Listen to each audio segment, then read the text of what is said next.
Getting your greens shouldn't make a mess.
Happy Friday Eve. Oh my goodness, this week has gone by so fast. I know I say that every time, but this week especially. Holy moly. Thank you, Druid, my darling. I haven't talked to you since I got back. I hope all is well. Well, I have got a treat for you guys today. At least I hope you think it's a treat. It was the most amazing thing I have ever seen. It was probably my favorite part of my trip to England. There's a couple things that I just was like, oh! But definitely Hand and Lock, which we're going to look at today, was one of the highlights. So if you've never heard of Hand and Lock, I'm going to tell you all about it. We may have time to get to jumping back into our reading of The Secret of the Crazy Quilt, but something tells me we probably won't. So if you're here for that, then maybe don't hold your breath. So, but we will be getting back to The Secret of the Crazy Quilt by Florence Hightower because, golly gosh, I gotta know what happens. We are right in the middle of, oh gosh, no worries, Druid. You've got stuff going on in your life, and I didn't reach out when I got back to say, hey, Druid, I'm back. So, oh, thank you. So just one or two quick announcements. Saturday is a stitch and glitch, so on Quilt Nerding. So I hope if you're free and you're stitching or relaxing or maybe just need a distraction, come join me and Jill. If you've never joined a stitch and glitch before, it is a free-for-all. There is never any plan, really. We just chit-chat. But it's fun. We get into, sometimes we fall down rabbit holes. There's a joke that we always talk about chicken sandwiches or food or something.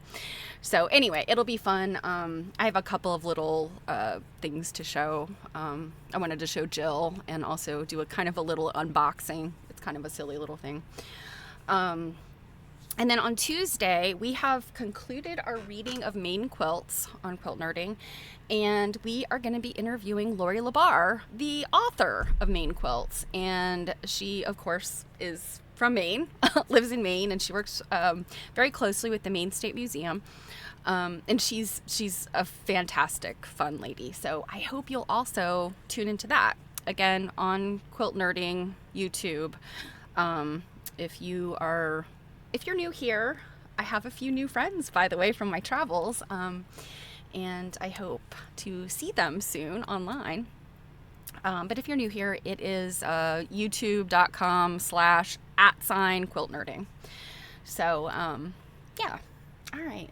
Let's get into it, you guys. I'm so full of excitement here. Let me get my little presentation up. Okay, So, hand and lock is a very special thing. And uh-oh. Where's my screen? Ooh. I wonder why is my screen not working, y'all? Nope, that's not right. Let's see. Let me see what is going on here. You know, I'm gone for 2 weeks. Monday was just blah. I was so jet lagged. You know, I think I said this the other day. They tell you that wow, it looks like that's weird. It looks as if the screen's not even there. So let me sorry guys. It's like all of my screens have been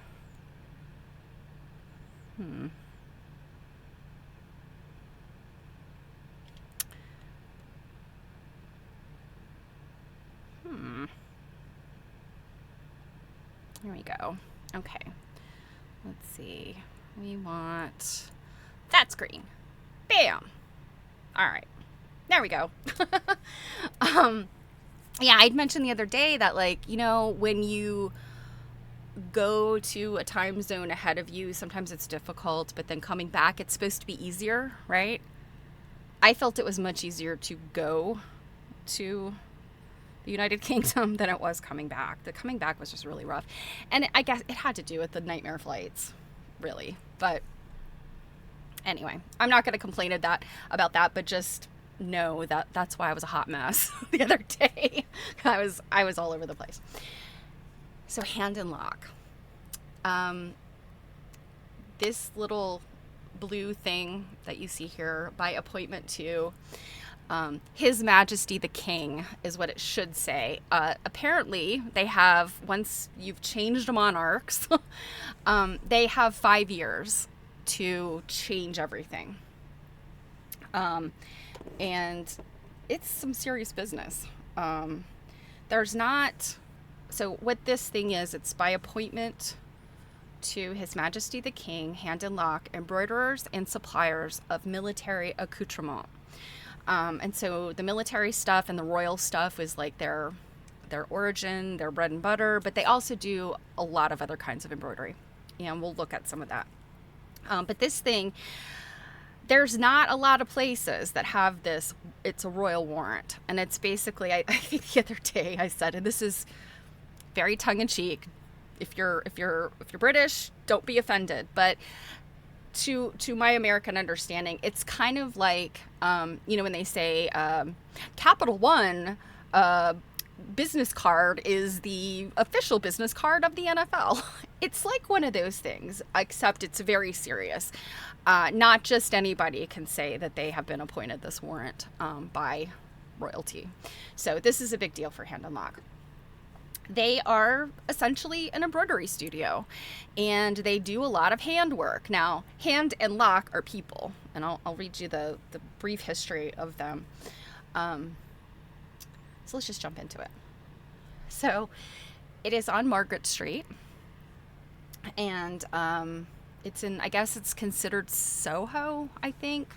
It wasn't terribly far from our hotel. I mean, I think it was walkable from our hotel, but we took our motor coach.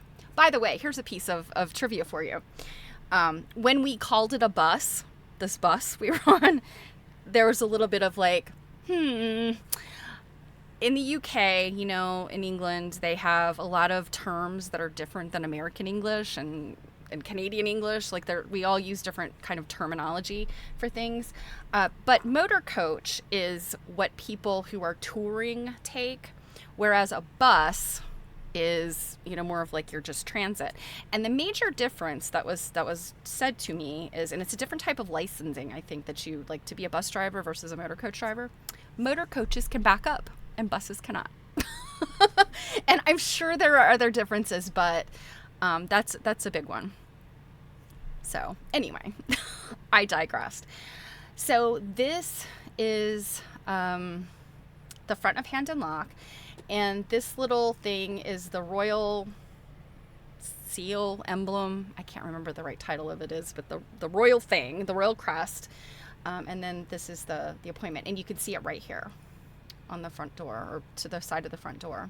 86 Margaret Street. Now bear with me a minute, because I got too many things on my screen, y'all.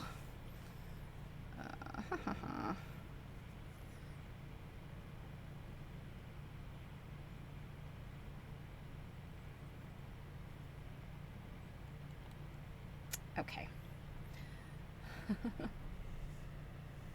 Oh, I didn't say hi to everybody.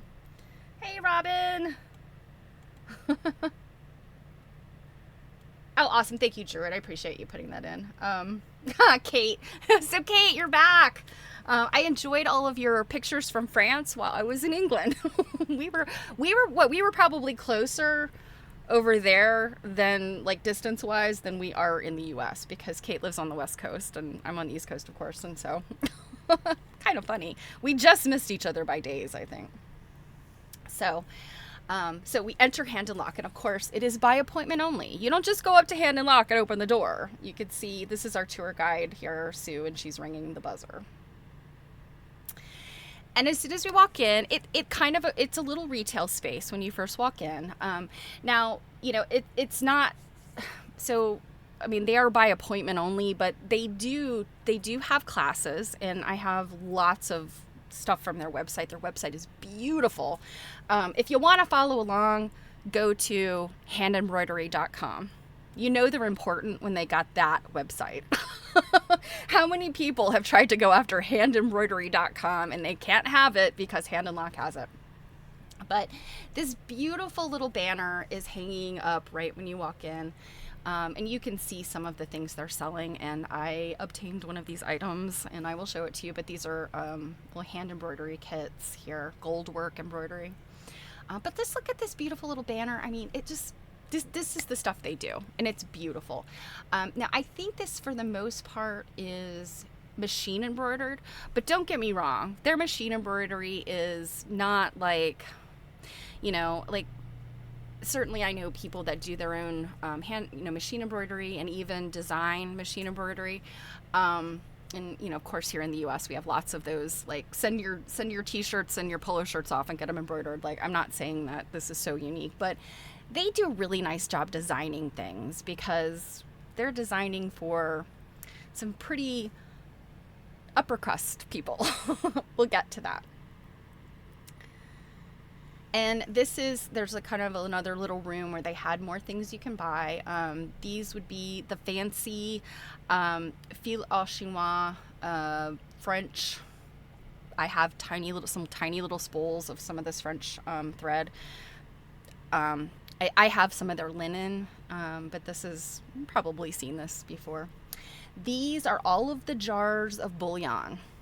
And we'll see what bullion is shortly, but basically it's like a metal that you use as an embellishment in gold work. And modern gold work can be other colors. It doesn't have to be gold, but traditionally gold work is gold, silver, and I think copper. I think they do it in copper as well. But it's generally precious metals, but you can get these, I guess they're electroplated or something with all these beautiful bright colors. So these were just some things that were hanging around as they were preparing the little like conference room kind of space. It was a very small. It's a very small studio in general. It is not meant for a ton of people there.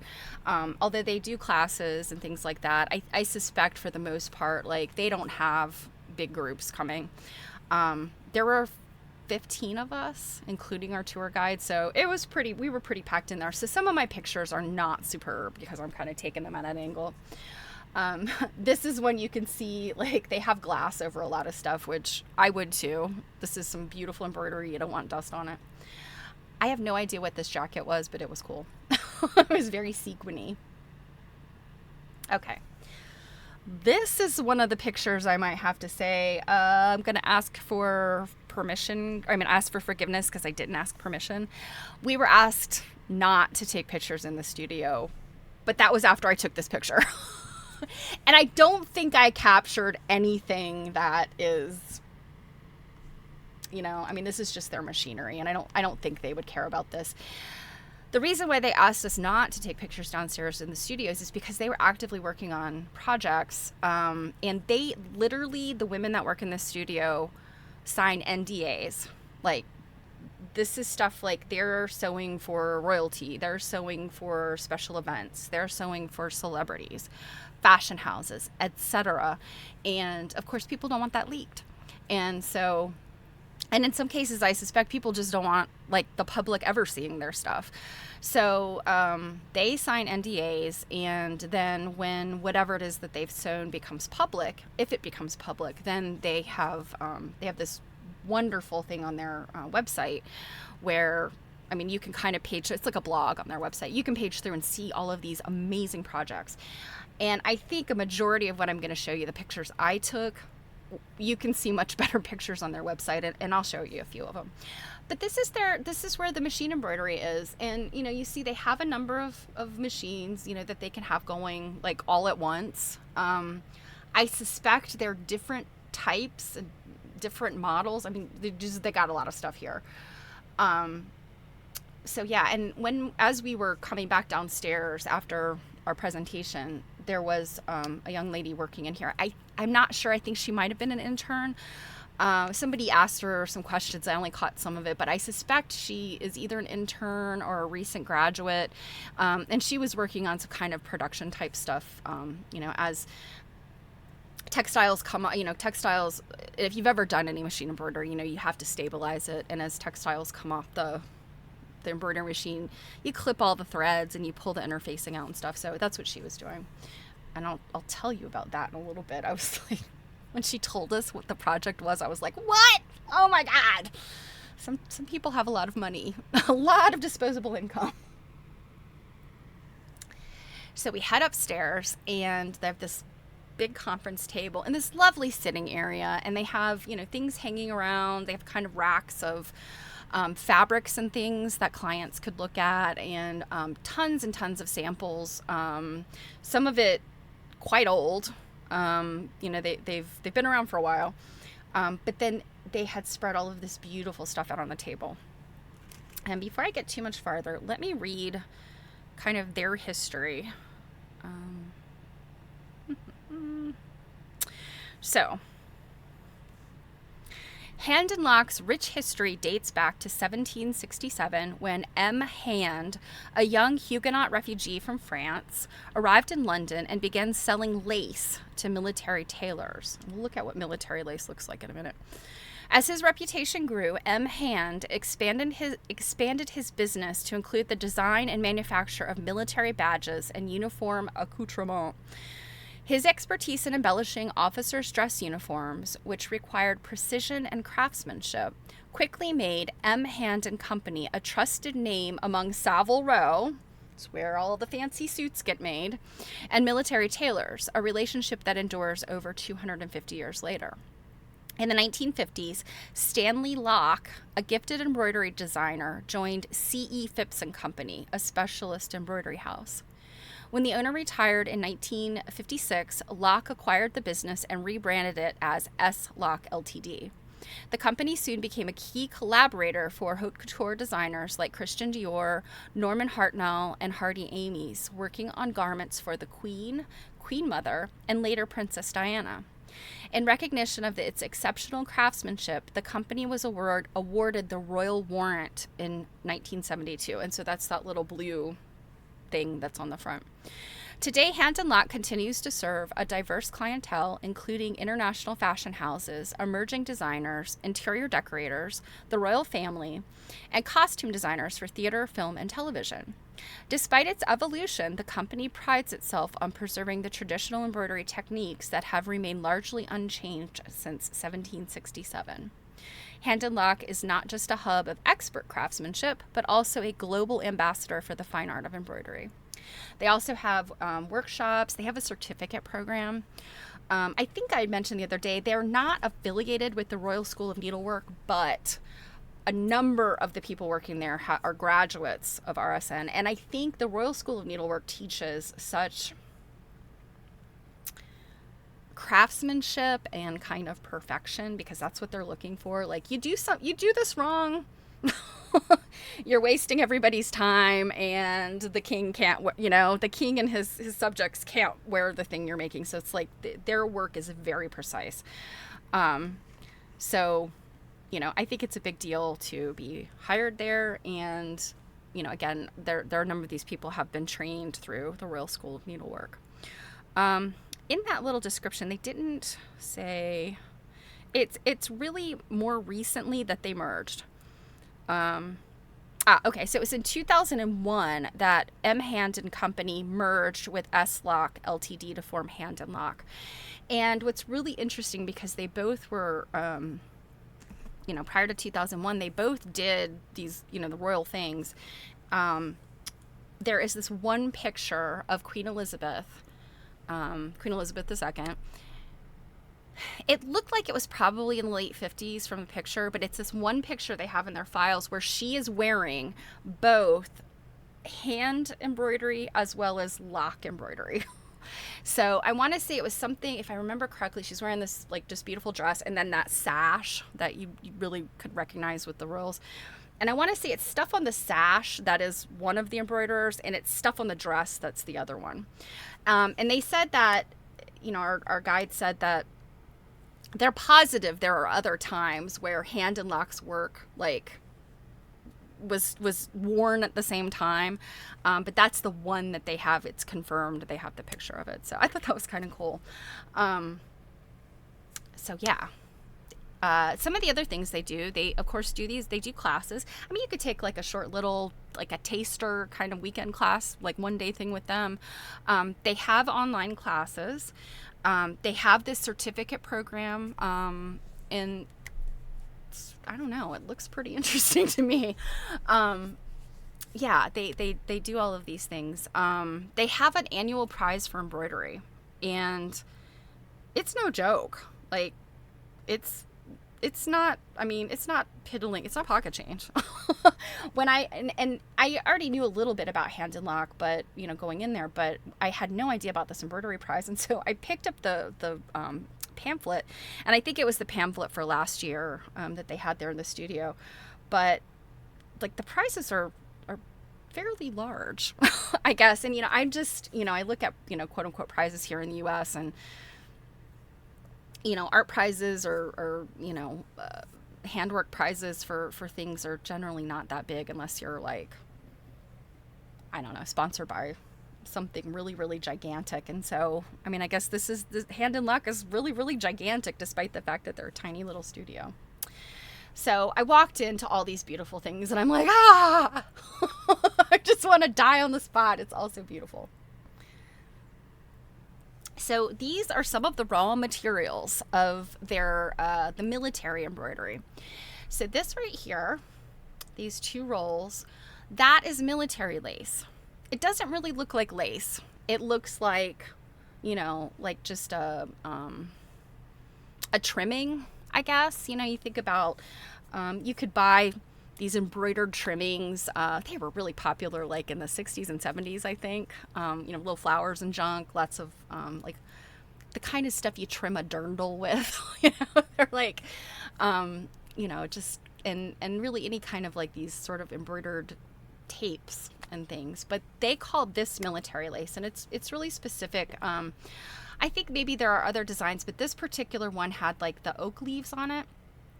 And one of these has got real gold in it, and one of these has mylar in it.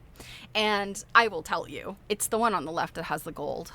They're very hard to tell apart until you actually feel them. The one with the gold is much, much heavier, and it's cool to the touch, whereas this is just like holding a piece of textile. So that was really interesting. And you'll see some items as we go through that use this. The one that really stood out to me was epaulets, and we'll look at epaulets.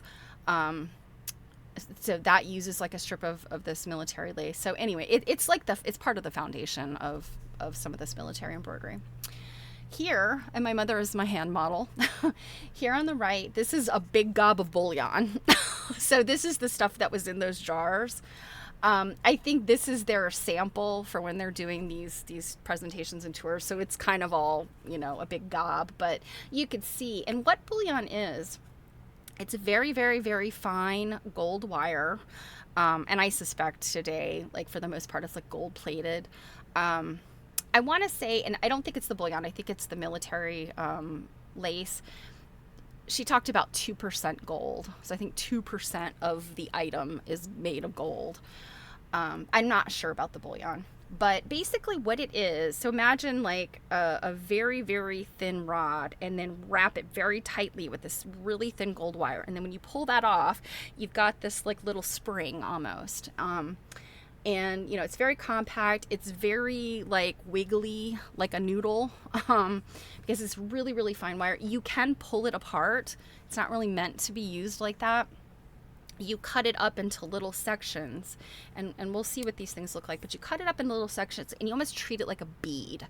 So you cut it into a section to match where it goes in your embroidery, and then you slide your needle through it and tack it down, as if like you would sew a bead on, but it might cover like a large area, like a half an inch it might cover. So if you're familiar with embroidery and doing some of those like long bullion stitches, that's where that idea comes from, the bullion stitch, where you're wrapping your needle and you're going through, and it you can see that it's this little wrapped area in your embroidery. So think like a French knot on steroids. It's very long. It's not just a little spot. You can also cut this stuff up into little bits, and then I think they call that chips. So there's a lot of things you can do with this. And hey, Word Bird Nerd, good to see you back, my friend. Okay. Oh, you're thinking of taking a bullion class at Road to California by Sue Spargo. Yeah, Sue Spargo is an amazing embroiderer. Yeah, I mean, I've always wanted to take a class with Sue Spargo. I'm more familiar with her, like her wool stuff, but I didn't know she did bullion. Is it goldwork bullion, or are we talking about like no, I guess so, because she does use like some pretty things in her work. Yeah, you'll have to tell us about that if you do it. And then down here at the bottom, this, which is also made of gold, is called passing thread. And this is something, it's kind of chunky. And she sells the colored bullion. Yeah. So this is kind of a chunky thread. And what this is, it's a cotton core. So like a kind of a soft, fluffy cotton. It almost looks like very, very thin roving that's kind of twisted together. And then this very, very fine metal tape, it's almost like a tape, is wound around. And then this is used kind of to outline things, and then they couch it down, and then they would fill in then with the bullion and other embroidery stitches. On the couture stuff, it can be beads. We'll see some feathers, or just more thread and things. Very, very fine, beautiful stuff.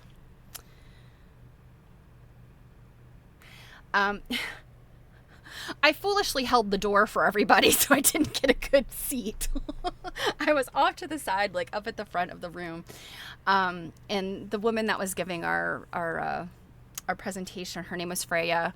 I think she's the education coordinator. So she's involved with coordinating these types of tours, and I think she's involved with like all of the other kind of classes and stuff that they do. She's a hand embroidery person. They have a completely separate person that does the machine embroidery type of education and coordination. But what this picture is this is something from their files. This is some ancient old prick and pounce pattern. So you can see here off to the left, it's kind of hard to see, but this would be like, it looks like the part of a waistcoat, like a half of a waistcoat. And then this would be the thing that like they prick all the little tiny holes in this pattern, lay it down over the fabric, and then use chalk to pounce over it. And then you pull that pattern away and you've got all the little dots, and you can connect them, as needed with chalk. And I think this is just showing like, they've got some old stuff in their files, because, M hand. You know, 1767. So this is some old stuff. The British never let you forget. Their old stuff is older than our old stuff. So they had all these neat samples, and this reminded me of like, you know, when you go to the upholstery store, you know, when you want to like check out a swatch of upholstery fabric to bring it home and see if it, you know, that they had this kind of thing, you know, it's got their official little header and it's got a little hanger, and you know, these things I think would probably hang on some kind of rack, but she had pulled them all out for us, and you can see this is what the work looks like. So this was a sample of gold work, bugs, insects, and I zoomed in on the butterfly or the moth, and you can see like the little tiny like hairs that come off the moth's antenna. Those are bullion, and these kind of little wavy ripply lines, also bullion. And then this around here, I think that's the passing thread that's been couched down.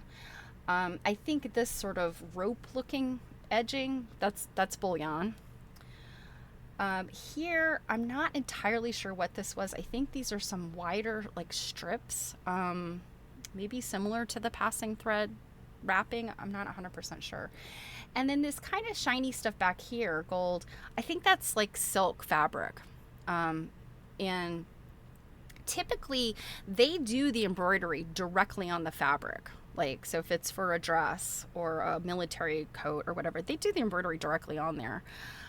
But some other applications, it might be more like a patch that then gets sewn on. So in this case, I think these were embroidered directly on this piece of black, I think it was like black wool, like a coat, like a suiting coat wool. But just, I mean, this is handmade. All of these. Somebody sat there with a very fine needle and stitched this stuff. Just amazing. So this is, these things are so beautiful. So these, I'll talk about, well, you'll see what was made with these. If you're familiar with Brian May, who was the guitarist from Queen, and I think he still tours with Queen and Adam Lambert, like whatever that new incarnation of the band is. But he has this, he came into the studio one day. I guess he had an appointment, but I guess most of the workers there didn't realize, and they were like, oh my God, it's Brian May. He comes in because they were doing this coat for him, which was part of, and I'll read you about that, the details about that too when I show you the picture.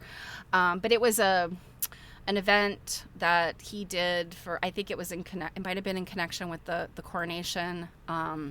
He was made, let's see, he already had the OBE, which is the Order of the British Empire, but then I think they gave him a knighthood like very recently.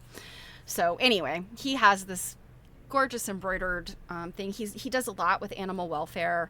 And these were samples. They stitched out a whole bunch of different samples so that, you know, he and I guess some of the other people that were involved in the whole thing could look and make decisions and say, you know, which one was the right one.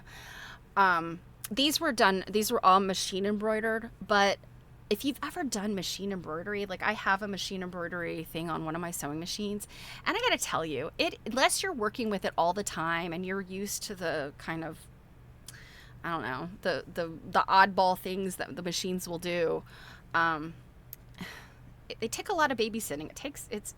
It's not simple. You know, even though the machine is doing it for you, like placement and all that kind of stuff comes into this, and you'll see what I mean when I show you the coat. Some of the other beautiful things. This textile here, we kind of got towards the end and we were a little bit rushed. I didn't get a chance to hold this one up and take a picture, nor this one here, but these are basically embroidered onto a very fine sheer netting. And so imagine like a bridal tool, like, you know, a bridal veil, like it's that kind of very fine, lightweight. This had the feathers and little tiny beads, and I think itty bitty little sequins. I mean, you can see the table through it. It's almost like it's not there. It's so gossamer and beautiful. This, what kind of looks like a beige colored sort of background, it's actually also this netting, and it has itty bitty little stitches through it that are catching like a bead or a sequin or some other little sparkly thing. And you know, all of this is just, I mean, it's stitched on top of netting. I can't even.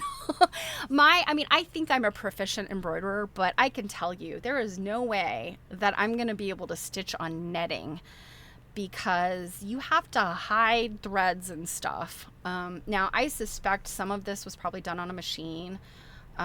This kind of thing, they stretch it on a big frame, and multiple people sit around and work on it. I did see some of the women working on it. Again, unfortunately, I couldn't take pictures of that because it was, you know, secret sewing, I guess. But the skill and just the beauty of these things. I'll talk about what's in this box in a moment. So like I said, they do stuff for fashion houses and whatnot. Let me see if I can I'll move the chat for just a minute. But you can see the bees are for Burberry. Apparently Burberry did a rebranding at some point. I want to say it was 2003, because she talked about 2003 being this like super crazy year, because they had the coronation, but then they had all these other projects that they did, and Burberry's rebranding was one of them. They also have in their, I guess, their permanent samples. I guess that's what I would call these. They have this Dior piece. You know, and again, these things are done by hand. These are little, just tiny, fine threads or bullion or, you know, other fine materials. Just, I can't even. So this, I cannot for the life of me remember what this is. I should have written it down. It is some sort of very specific ceremonial coat. I think it belongs to their chairman. And we'll see something that was addressed to their chairman in a moment. I think he's a fairly young guy. But I think this belongs to him. And you can see not only is there all of this beautiful gold work on it, the inside of it is also quilted. So they quilted the lining where yeah, it just, and the woman standing here wearing it is one of my tour buddies. And I chopped her head off because I didn't want her to feel like she was going to be broadcast to millions. So we're asked, do they do all new work or also restoration and repairs? They also do restoration and repairs. And I will show you and tell you the story of a major restoration they did, I think also in 2013. I can't imagine how they got all this work done in 2013. And I could tell you as far as with the royal, and I think I mentioned this on Monday, but with the royal insignias, you know, they have to switch from Elizabeth to Charles, and they have 5 years to do that. But there was a whole bunch of stuff for the coronation that had to be done. Like, they had a hard deadline on that. And, you know, there's a reason why the coronation did not happen like immediately after Queen Elizabeth passed away, because they do have to have time to do all these things. You know, it's a lot of pomp and circumstance. It's kind of like, it's sort of stuff that we just don't have over here in the States. It's just things we're not used to. And you kind of roll your eyes a little bit. But it is, you know, for what it's worth, it is part of their culture and their history. And they do have very nice things. I mean, say what you want to say about the royals, but they do really have nice things.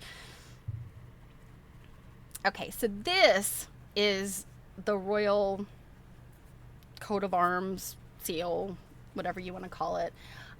This duet, let's see, duet Mondroit. It's Old French, and it means, oh gosh, God in my right or something. Where is it? God and my right. So basically it's saying, I'm the king. This is it's basically saying they are empowered by God to be royal. This is that idea of why royalty continues is because they are kind of, they're not chosen by the people, they are chosen by God, and their descendancy is part of that. I'm not a royal person. I'm not a royalist. I think they're fascinating. Talk to you later, Kate. Thanks for stopping by. But I think it's kind of interesting. And, again, some of the things I saw are just amazing. And, the royals have nice things. This right here, I don't remember if she actually talked about what this was. I think it was just a little ornament. But you can see all of those little pieces of bullion, and that's a turquoise bullion. I think it's, again, probably electroplated. It's not, those colored bullion is not precious metal, but nonetheless, it's still very beautiful. This is, so let's see, this is just one of the samples, I think, that was literally cut from a coat, a cape, I don't know. They've cut it off of the garment or whatever thing it was stitched to. This one, I think, is more of it wasn't big enough to be a banner, but they had it on a kind of a display board, and the lighting was good because it was right under a window. But this has got more of the stuff. So this blue thing, that's part of the Order of the Garter. You'll see that blue belt thing on the Order of the Garter. The French God and my right. And then, of course, the lion and the unicorn are part of the royal coat of arms, I guess is the best way to, I guess that's what it's called. And then I got some close-up pictures. And, some of this is this green down here, you can see is a fabric. So some of this is silk fabric. The backing is velvet. Some of this is just embroidery with a fine silk threads. And then some of it is the embellishment with the passing thread. Just such fine things. And just this little chain that goes around the unicorn. I guess this collar on the unicorn, it kind of looks almost like a crown. All this stuff pops up off of the surface. Now, they put padding underneath. So the reason why these pop off the surface, and even you can kind of see here the musculature of the unicorn, it's because they've laid down layers of a padding, and they use a felt, and the felt would match whatever's being stitched on top. So this lion would have used a gold colored or yellow colored felt. Obviously the unicorn would have had white felt, but they kind of build this padding up. And so, there might be this big piece back here that forms sort of the body, and then they add another layer that's kind of this musculature of the unicorn. So you kind of imagine how they build those layers up. So time consuming. I can't even imagine. People asked the question oh, how long did it take to do that? Oh, how long did it take to do that? And it's 10 people working full time for 2 weeks. It's answers like that. And, I think kind of the question was asked about, how much do they get paid? And, it was not the exact question, but it was something to the effect of, is this a lucrative career? And she said, we're paid well for what we do. We're not millionaires, but we are paid well for what we do. So I guess the royals pay well. So what this is it's like a twining machine. I don't know that she ever gave a specific name for it, but basically these little things that are jutting out are actually hooks. kind of hard to tell, but they jut out. It's a little hook, and then on the other side of this little box is a handle that gets cranked, and so then these things just turn, and you could attach, you know, multiple pieces to be all twined together, or you could just attach one, and you'll see what that makes in a moment. This picture, anybody has any guesses what is in this box? And this is like an official box with an official item in it. I'll give you a moment in case anybody wants to make a guess. Yep, Word knows it's an epaulette. I got to, so this one of my tour partners, she's holding up the example, because she turned it to one way so that that side of the table could see the example being made, and then she turned it the other way. I got to be the example person on the other side. I was so excited. I'm such a nerd. So yes, these boxes, and they're battered. They're you know, I mean, they're old. And the epaulettes go down inside. They have like these kind of velvet, you know, padding and stuff that holds them in there.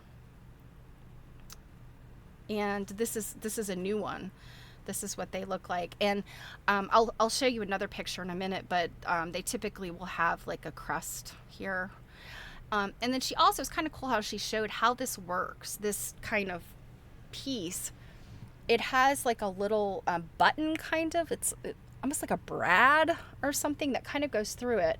And then underneath there is kind of, it looks like it's got metal in it. It comes through and it kind of snaps together. And the garment, or like the jacket, would have a strip there on the shoulder. Oh, I think it's getting ready to rain. I just heard thunder. But anyway, these two pieces on the epaulette here, you know, kind of grab onto that and then snap on the other side of it to kind of hold it. So all these little things are twisted bullion. And our host took this picture of me being a total dork with my little piece of twisted bullion that I got to keep and take home with me.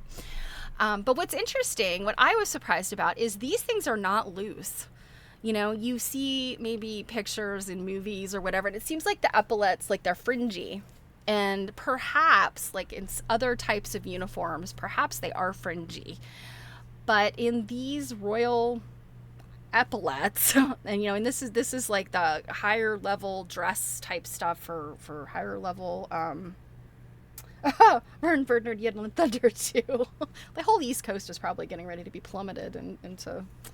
'Tis the season. It's August. But, you know, so this is like, you would imagine like our, you know, here in the States, you know, our military people, like a very high level, high ranking military person has, you know, these really fancy, encrusted with medals and things. This is what that is for the royal, the different branches of the royal military. But yeah, these things were very much not like what I expected. Also, you can see this is the little ledge that was kind of back behind us. They had this cute little sitting area, and this is the lion and unicorn was on this thing below them, and these are the epaulette boxes. And she wasn't really super clear. I think this kind of was like a little bit of like the secret sewing. But I think these are all the epaulettes that are being either having the little crest replaced or being made new for, you know, newer use now that they've got a different, I'd say now that they have a different monarch. So this is a sample from a chair. They do this stuff on upholstery, and oh my god, the upholstery, the work that they do is so beautiful and so fine. And then I'm like, oh my god, you're gonna put that on a chair that somebody's gonna sit on? This is, and I think I have the picture of it, but you can see just, I mean, again, just how striking this is. And this is the chair. It's this is part of their coronation work. This is the Fritz Hansen egg chair. And let me find, let's see. I actually have better pictures of it. Oh, poo. Where'd it go? Here we go. So I pull up the website. So this shows, and let's see. The Fritz Hansen chair. This is London Craft Week 2023. So founded in 1872, Fritz Hansen is an internationally celebrated interior designer brand that celebrates simplicity, craftsmanship, and elegance. Since their inception in Denmark over 150 years ago, they've collaborated with some of the biggest names in architecture. As part of the 2023 London Craft Week, Hand and Lock was invited to reimagine the iconic egg chair. Designed by Arno Jacobsen in 1958 for Copenhagen's SAS Royal Hotel, the latest iteration features fine goldwork embroidery inspired by natural foliage. And so this was made to celebrate the coronation. This was made with King Charles in mind, and I believe it was kind of like a gift to King Charles. He loves nature. He loves the flora and the fauna. Seems like lots of people in England do. I mean, many of us do. But he's very, he likes nature and he likes modern design. So that was interesting. For all the pomp and circumstance and old crap that you see all over the place. He is more of a more of a modern attitude about things. So these are images of this work happening. And she's working at a fairly small frame, but this little frame that she's working on is very similar to what a very large frame would be that would have multiple people working around it. It reminds me of like a old style quilt frame. It's these things are made to join together and make different sizes, but it's very similar to kind of the old school knock it together until it's rectangular kind of quilt frames that, you saw people use in the United States. So that is that. And I mean, goodness gracious, like just, wow. So this was one of those things they didn't know what they were working on. Now, before I explain what this is, this piece right here, this white piece, is actually for Camilla. And I think the initials are CR. So when you're the Queen Consort, or, I mean, really just, like, they don't really have a last name. They do. They're the House of Windsor, so Windsor's their last name. But they are really just referred to by their name. So, like, I think the title for the Queen is Regina, so it's Camilla Regina. Like Camilla R is how she signs things, and so I think that's what this is right here. But these were the shoes that they embroidered for her for the coronation. And what they do with shoes is they have the fabric, and I think it's marked out like where the shoe, where it'll be cut to be added to the shoe, and they'll do this embroidery, and then it goes off to the shoemaker. They were pretty shoes. She showed a picture of it. I didn't get any kind of documentation of that, but it was, like kind of a blocky heeled sort of pump with a little strap and a button. Very cute. They said that they had to make several pairs of them. I guess they do a lot of backups with the coronation in case something goes wrong. Now, the actual embroidery that is fantastic here is this leaf thing, this frond. And the woman that you see here, they made this stuff for her. They did this embroidery, and this gown was made for her. Her name is Penny Mordaunt. And let me find... Oh gosh, I can hear the rain coming down. All right, sorry guys, bear with me a sec. I'm gonna find me.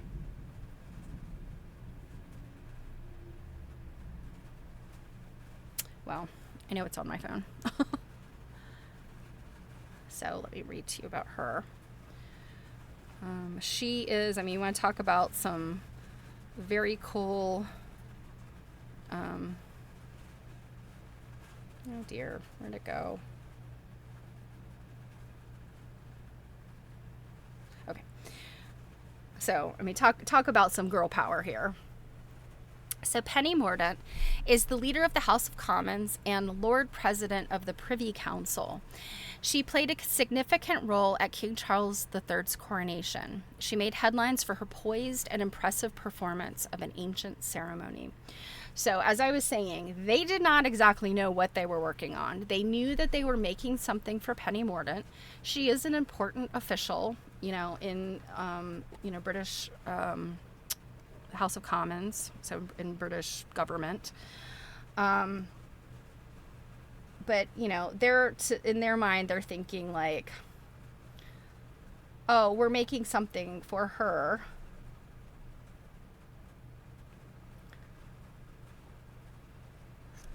We're making something for her because she's attending the coronation, because, I mean, she's a member of the House of Commons, So they thought, I guess they've just thought, well, she's ordered this thing.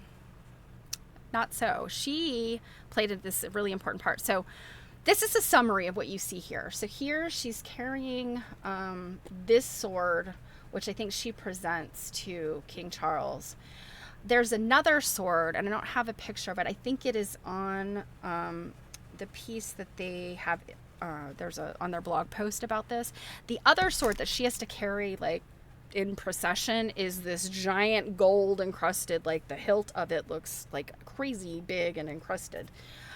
She carried that down in the procession, and then this smaller sword she presented to the king. So this is an explanation. Carrying the swords. Mordaunt was responsible for carrying 2 significant ceremonial swords during the coronation ceremony at Westminster Abbey. The sword of state, which is the big crusty one, a large 17th century sword, which she carried in the procession at the beginning of the ceremony. And I mean, you can see how she's holding this. She's got to hold this thing upright. This is very, very ceremonial, lots of pomp and circumstance. So she's got to hold this thing up. And I don't know about you, but when you got to hold something heavy at a weird angle that you're not used to, it hurts.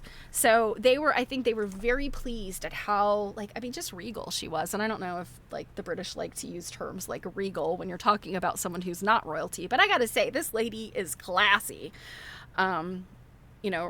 Regal is what I would call her. The other sword is the jeweled sword of offering, a lighter sword with an encrusted hilt, which she exchanged for the sword of state and then carried for the remainder of the service. And then I think she presents it to him. She is the first woman in the history of all time to carry the swords. Notably, Penny Mordaunt was the first woman in history to carry and present the jeweled sword of offering at a British coronation. She presented this sword to King Charles III as part of the regalia, symbolizing his duty and kingly virtues. And this I thought was really funny. Mordaunt's impressive stamina and composure in handling